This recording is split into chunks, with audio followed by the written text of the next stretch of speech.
I'm George Liddle with the DVX22 Part 2. We're going to talk about the cockpit area here. First thing I'm going to do is talk about these windshields. They're visually very, very different than anything that's ever been out there on a multi-species fishing boat. Windshields have been a very weak point of any multi-species boat, and they all look alike. They're all little cheap aluminum frames, but we didn't do that. We have a windshield here that's going to stand up to the banging and beating that you're going to put one of these boats through. But watch this. I can actually hold myself up on this windshield. I can actually take and shake this whole boat off of this windshield.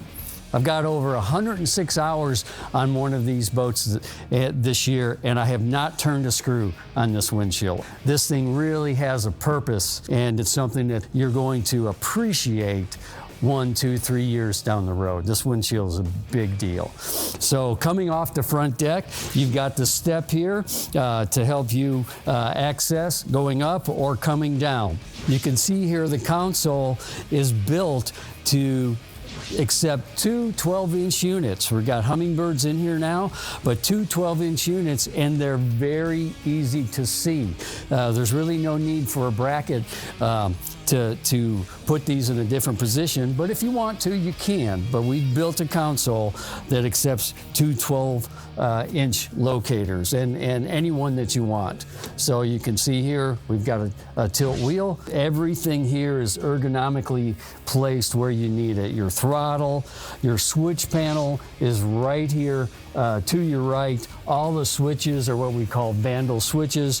When you turn them on, they're green. When you turn them off, they're red, and everything else runs off of circuit breakers. So we've done away with having a black box, so to speak, in the boat. We went to circuit breakers and switches, and it's a very clean, easy system. Even on top of that, the wiring loom, if you ever had to get in there and work on it, every wire is labeled to where it's going to go.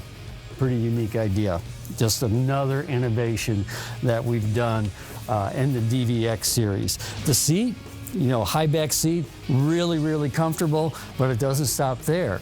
Each one of the driver passenger, they have Airwave pedestals underneath them. So it's a pedestal that has a shock built into it, and you can adjust that with an air pump that comes with the boat. So if you're 350 or 150, you can adjust this seat so it doesn't bottom out. It gives you a very, very comfortable ride. This seat and the Airwave pedestal, standard equipment. It's standard. It's the only way the boat comes. You can see here the passenger console and the grab handles are real grab handles. So they're very good looking. I like that. Radio is here on the passenger console. Under the passenger console here, we have the ambidextrous rod rack. And what that means is you can put reels in first or tips in first. And you can put up to a 10-foot rod in this section of the boat here. And this is really a spot where your trolling rods can be stored and easily pulled in and out while you're fishing. Lastly, in this section right here, we have a 60-gallon gas tank. So we've taken 60 gallons of gas, put it forward in the boat and on the center line. That also helps the ride of the boat and the balance of everything. The innovations we've taken and put in this DVX is going to change the game for a long time. So that wraps up the second part of the DVX22 series. Make sure to check in for part number 3, where we're going to finish up in the back of the boat with lots more innovation.